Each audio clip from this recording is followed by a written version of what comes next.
The news hit Cleveland like a jolt of electricity. Shedeur Sanders, rookie, fifth-round pick, and the most talked-about quarterback in Browns camp, wasn't just suiting up for the first preseason game. He was starting, ahead of Dillon Gabriel. You could feel the shock waves ripple across the NFL conversation before the ink was even dry on the press release. For weeks, the quarterback battle had been painted as an even fight. If you're into the real story and all the messy twists they don't show on highlight reels, go ahead and subscribe.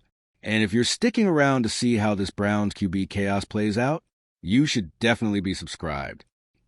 Gabriel's experience and steadiness versus Sanders' flash and upside. Conventional wisdom said the veteran would take the first snaps of the preseason, while the rookie got eased in. But when the Browns announced their plan, it wasn't just a depth chart update. It was a statement. And not everyone took it well. Gabriel loyalists, already feeling the sting of Sanders' rising popularity, lit up social media with gripes about respecting the process and not rushing rookies. The haters fuming, headlines weren't exaggerating. The tone was sharp, defensive, and, at times, downright panicked. Because here's the truth. When a rookie gets a nod to start the preseason opener, it's more than just a coaching decision. It's a sign of where the tide is turning. Inside the Browns facility, the move didn't come out of nowhere. Sanders had been stacking strong practices, earning praise from veterans and quietly winning over the locker room. He hadn't had much time with the first-team offense, but when he did get those reps, the results spoke for themselves. The ball came out quick, the reads were clean, and the energy was different. Coaches saw it, teammates felt it, and the front office, always aware of the marketing potential, knew what kind of buzz this would create. And buzz? That's putting it lightly. The moment the announcement dropped, Browns fans flooded comment sections with fire emojis, goat emojis, and bold predictions. National analysts who'd been skeptical about Sanders' readiness suddenly had to admit they'd be tuning in for kickoff. Even casual NFL fans who didn't care about Cleveland 2 weeks ago now had a reason to watch, because whether you love him or doubt him, Sanders brings a spectacle. This wasn't just about football anymore. Sanders' debut was a kind of sports moment that exists at the intersection of performance and pop culture. His college career had already made him a name. His father Dion's influence gave him a built-in narrative, and his confident media presence made him polarizing in all the right ways. Supporters saw him as the future face of the franchise. Detractors called him overhyped. But everyone agreed on one thing. When Sanders stepped on the field against the Panthers, it was going to mean something. And that's what made this opener feel so much bigger than a standard preseason game. For the Browns, starting Sanders was a calculated risk. Preseason snaps aren't meaningless, but they're not the same as regular season pressure. Still, they're a test, a chance to see how a quarterback commands a huddle, how he responds to live bullets, and how he adapts when things don't go exactly as planned. Sanders hadn't had months of first-team reps to build chemistry. His timing with the starters was still a work in progress. And yet, the staff was willing to throw him in and let the chips fall where they may. That decision says two things. One, they believe in his ability to handle the moment. Two, they know the hype is too big to ignore. If Sanders shines, the Browns have a narrative gift wrap for them. The rookie phenom who made the most of his first big stage. If he struggles, they can still frame it as a learning experience. Either way, they win the attention game. And in the modern NFL, attention is a currency that front offices value almost as much as wins. Meanwhile, for Dillon Gabriel, the optics were rough. He had been in this competition from the start, matching Sanders in reps and touting his experience as an edge. Now, he was watching the rookie take the first snap in front of a primetime audience. To his credit, Gabriel kept professional in front of reporters, saying all the right things about supporting the team and being ready when called. But inside the building, everyone knew this stung. And that's where the tension started to really simmer. Haters of Sanders leaned hard on the too soon narrative. They pointed to his limited exposure to NFL defenses, his lack of live-game chemistry with the starters, and the pressure cooker of expectations as reasons this was a mistake. Supporters countered with what they'd seen at camp. Sanders making tight window throws, reading blitzes like a vet, and commanding respect in the huddle. By the night of the game, the atmosphere around the stadium felt different. Preseason openers usually have a casual, almost festival-like energy. This one had edge. Fans in Sanders jerseys filled the stands early. Cameras caught him warming up, calm and deliberate, headphones on, eyes scanning the field. When his name was announced over the PA, the crowd erupted. Not polite applause, but a roar you'd expect in October, not August. Kickoff came, and Sanders wasted no time showing why the Browns had taken this gamble. On the first drive, he hit Jimmy Horn Jr. on a quick slant for 8 yards, then followed it up with a 15-yard completion to Amari Cooper on the sideline. His throws were crisp, his cadence confident. When the Panthers sent a disguise blitz on third down, Sanders didn't panic. He slid in the pocket and dumped the ball to his running back for a first down. It wasn't just about moving the chains. It was about how he was doing it. He looked like he belonged.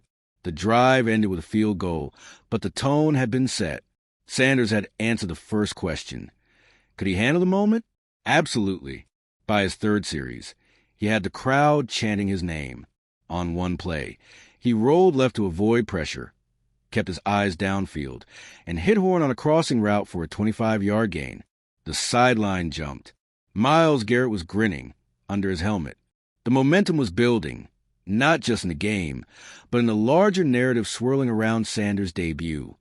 Gabriel eventually got his snaps, and while he played well, steady, efficient, his drives lacked the same spark. It wasn't about mistakes. It was about energy. The crowd was polite, but the buzz dipped noticeably when Sanders wasn't in.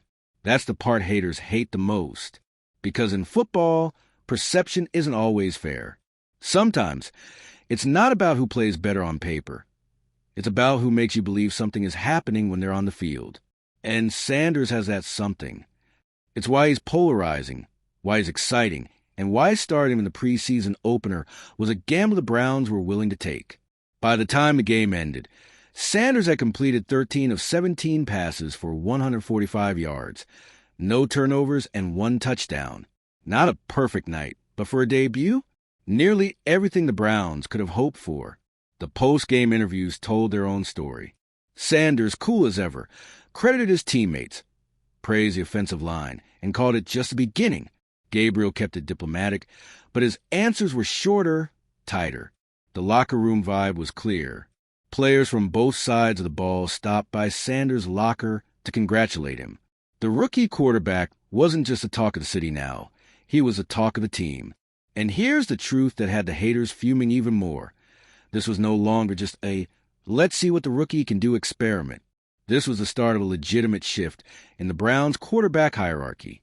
The next morning, sports shows replayed his best throws on a loop. Fans debated whether he should start week 1. Analysts who had downplayed him before were hedging their bets. And somewhere in Cleveland's front office, the conversation had already begun about how to navigate the next few weeks. Because once you give the fans a taste of something like this, it's hard to go back. For Sanders, the path ahead is as dangerous as it is exciting. Every snap from here on will be judged against this debut. If he keeps building on it, the movement grows. If he stumbles, the haters will be waiting. But for now, he owns the moment. And in the NFL, owning the moment is how you start writing your legacy. The morning after Shedeur Sanders' preseason debut against the Carolina Panthers, Cleveland was still buzzing. Sports radio opened every hour with the same question. Is this the start of the Shedeur Sanders era? Callers were split down the middle, half ready to crown him QB1, half warning against falling in love with preseason heroes. But even the skeptics couldn't deny it. What Sanders had done in his first start wasn't just about stats. It was about energy, command, and presence. Inside the Browns facility, the reaction was more measured, but no less significant. The coaching staff had spent hours at night breaking down every snap, looking for both the highlights and the hidden mistakes. They saw plenty to like: crisp footwork, quick reads, composure against pressure, but also areas to clean up. A few throws had sailed just a bit, and there were moments where his eyes lingered on his first read longer than they should. Still, for a rookie with limited first-team reps, it was a statement performance. The locker room told an even clearer story. Veterans who'd been cautious in their praise during camp were now openly backing Sanders.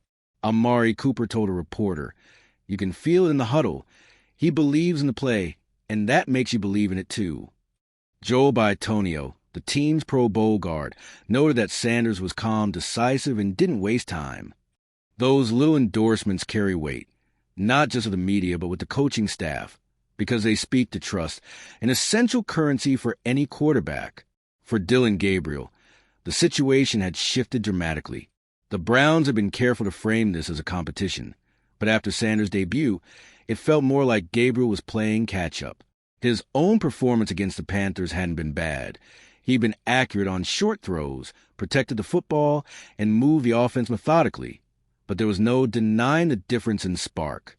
With Sanders, the crowd leaned forward in their seats.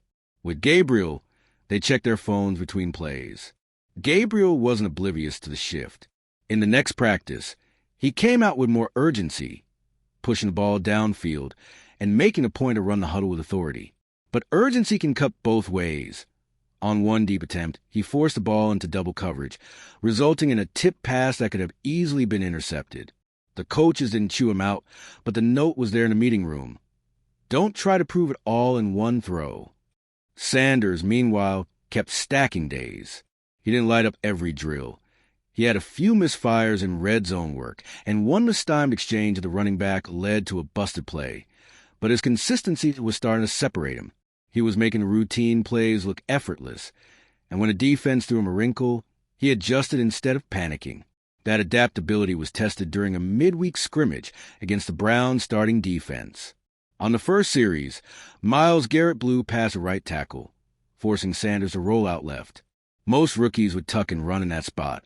Sanders kept his eyes downfield, found David Njoku dragging across the field, and delivered a strike for 18 yards. On the very next play, the defense disguised a blitz, sending a linebacker up the middle. Sanders saw it, slid a protection, and got the ball out to his slot receiver on a quick slant before the pressure could land. Plays like that get noticed, not just by coaches, but by defenders. After the scrimmage, Garrett told reporters, "You can't rattle him easy. You get to him once, he'll adjust." That's what you want to see in a young QB. The front office had their own reasons to smile. The buzz from Sanders' debut was translating into tangible gains. Ticket sales spiked. Local news outlets were leading sports segments with Browns coverage, and his jersey had already outsold every other player's for the month. While winning games comes first, the business side of football is never far from the conversation, and Sanders was proving to be a goldmine in both performance and marketability. Still, the coaches were careful to temper expectations. Stefanski pulled Sanders aside after one practice and reminded him, "It's not about winning the preseason. It's about building for the season." Sanders nodded, taking the words in stride. He understood the weight of the moment, but wasn't letting it pull him into chasing headlines. That focus showed in the way he prepared for the next game. Sanders spent extra time with the receivers, running routes after practice, and working on timing against different coverage looks. He met with the offensive line to review protection calls, making sure everyone was on the same page for blitz pickups. He even took time to watch film of the opposing defense's preseason tape, looking for tendencies he could exploit. Meanwhile, the haters' fuming narrative was still alive and well. Certain corners of the media leaned into the idea that Sanders was being overhyped, pointing out that preseason success doesn't always translate. Social media debates raged daily, with clips of his completions countered by critics pointing out the vanilla coverages he'd faced. But for every doubter, there was a supporter ready with a counterargument. And in the middle of it all, Sanders stayed silent. He let the debate swirl, without feeding it. That silence was strategic. By not engaging, Sanders kept the spotlight where he wanted it, on the field. And every day he continued to perform, the noise tilted more in his favor. The turning point in perception came during a joint practice with another team leading into the second preseason game. Sanders was given an extended run with the first team, and he carved up the opposing defense during situational drills. In a 2-minute drill, he completed 6 of 7 passes, capping it off with a 22-yard touchdown to Cooper in the back of the end zone. The drive was clinical, quick decisions, accurate throws, and perfect clock management. Coaches from the other team were overheard saying, "That kid's ready." By the time the second preseason game rolled around, the excitement was peaking again. This time, Sanders didn't just start strong, he sustained it. He opened with a 12-play drive that mixed short, intermediate, and deep throws, keeping the defense guessing. In the second quarter, he dropped a 40-yard bomb to Horn that brought the crowd to their feet. Even after a third-quarter fumble on a botched handoff, he came back the next series and led another scoring drive. When the game ended, Sanders' line read 18 completions on 24 attempts for 215 yards, 2 touchdowns, and no interceptions. Gabriel played the fourth quarter, moving the ball but failing to score. The post-game coverage was unanimous. Sanders had taken another step toward locking down QB1 inside the building. The decision wasn't made official, but the writing was on the wall. Coaches began giving Sanders a majority of first-team reps in practice. Gabriel still got work, but it was clear he was sliding into the backup role. Players talked openly about the different vibe Sanders brought. Even defensive leaders admitted they were starting to think of him as the guy who'd be leading them into week 1. The only person who didn't seem swept up in it was Sanders himself. In interviews, he stayed measured. "I'm just trying to get better every day. That's all I can control." But the way he carried himself, with quiet confidence and a clear command of the offense, told a different story. He knew where this was heading. And so did everyone else. The preseason opener against Carolina had been billed as the start of something. 2 games later, it was obvious that something was here to stay. The rookie had taken the biggest opportunity of his young career and turned it into a movement. Fans were wearing his number. Teammates were rallying behind him, and the city of Cleveland had a new name to chant on Sundays. The haters could keep fuming. Sanders had their attention, too, and in the NFL, attention is power. The only question left was how far he could take it. By the third week of the preseason, the Browns' training facility felt different. You could sense it in the weight room, in the meeting spaces, even in the cafeteria. Shedeur Sanders wasn't just a rookie anymore. He was a gravitational center of the building, not in a loud, "look at me" way. Sanders didn't walk around with an entourage or slam his cleats on the floor to announce his presence. His influence was quieter, more magnetic. Guys wanted to sit at his table during lunch, linger near his locker before practice, and jump into extra throwing sessions after drills were over. It was as if the whole roster had decided, consciously or not, that he was worth hitching their momentum to. That shift didn't happen because of a single highlight throw or one headline-grabbing game. It came from accumulation of moments, practice after practice, drive after drive, where Sanders made the right decision, lifted the huddle, or turned a broken play into something positive. That consistency was what truly separated him from Dillon Gabriel, and everyone could feel it. Gabriel, to his credit, hadn't stopped fighting. In fact, the more the spotlight tilted toward Sanders, the harder Gabriel pushed.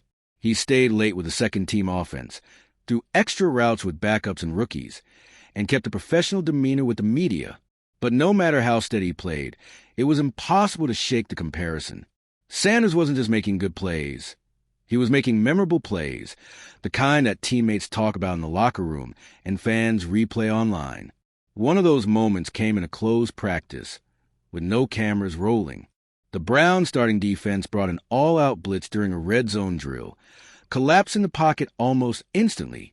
Sanders sidestepped a rusher, rolled right, and, off balance, fired a rope to Amari Cooper in the back corner of the end zone. Cooper dragged both feet, popped up, and jogged back to the huddle like it was routine. The sideline erupted. Even defensive backs were shaking their heads, muttering about how that's not supposed to happen in practice. Those are the plays that change the way people look at you. Coaches began using Sanders' tape in meetings, not just for quarterback instruction, but for teaching situational football to the whole offense. "Look here," Stefanski said during one film session, freezing the frame just as Sanders was about to be hit. Eyes up, feet moving, decision made before the pressure lands. That's why this ball is out on time. It wasn't lost on the veterans that the head coach was showing Sanders plays as examples. In NFL culture, that's a signal, one that says, this guy's standard is worth following. The front office noticed another shift. Media requests for Sanders had doubled in the past 2 weeks. Local sports shows wanted him for in-studio interviews, national podcasts wanted phone time, and fan events that featured him were drawing record attendance. It wasn't just about what he might do on the field anymore. He had become the Browns' most marketable figure before even playing a regular season snap. That put the team in an interesting position. They could play it safe, name Gabriel the Week 1 starter, and let Sanders come along slowly. Or they could lean into momentum, hand the rookie the reins, and accept whatever came with it, good, bad, or chaotic. The decision was leaning toward the latter, though no one would admit it publicly. The week before the final preseason game, Sanders took almost all the first-team reps in practice. Gabriel got cleanup work with the twos. Players read between the lines, and by the time they took the field for warm-ups, the vibe was unmistakable. This was Shedeur's offense now. The final preseason game was the unofficial coronation. Sanders played the first half, leading 3 scoring drives in 4 possessions. He didn't force anything, didn't chase big plays for the sake of flash. Instead, he managed the game like a veteran, taking what the defense gave him and picking his moments to go deep. On one drive, he hit Cooper for back-to-back first downs, then found David Njoku on a seam route for a touchdown. His stat line was efficient. 14 completions on 18 attempts, 172 yards, 1 touchdown, no turnovers. But the real story was how comfortable he looked. Gabriel played the third quarter. He was accurate and composed, but by then, the crowd's emotional investment had shifted. They wanted Sanders back in. After the game, the locker room was a mix of celebration and quiet acceptance. Veterans congratulated Sanders. Gabriel shook his hand and told him, "You earned it." For a player who had just been edged out of a starting job, it was the definition of professionalism. The next morning, Stefanski called both quarterbacks into his office. The meeting was short. Sanders was told he'd be starting week 1. Gabriel was told he'd be the backup, but would still play an important role in the quarterback room. Both men nodded, shook hands, and walked out. The public announcement came later that afternoon. "Shedeur has earned the opportunity to lead our team," Stefanski told reporters. "He's shown poise, preparation, and command beyond his years." The city of Cleveland reacted instantly. Social media exploded. Team stores saw another spike in jersey sales, and even national sports networks treated the news like breaking coverage. The haters were, predictably, louder than ever. Pundits warned that rushing a rookie could backfire. Fans of Gabriel called the move short-sighted. But none of that noise mattered inside the building. The players had seen what Sanders could do. They believed in him.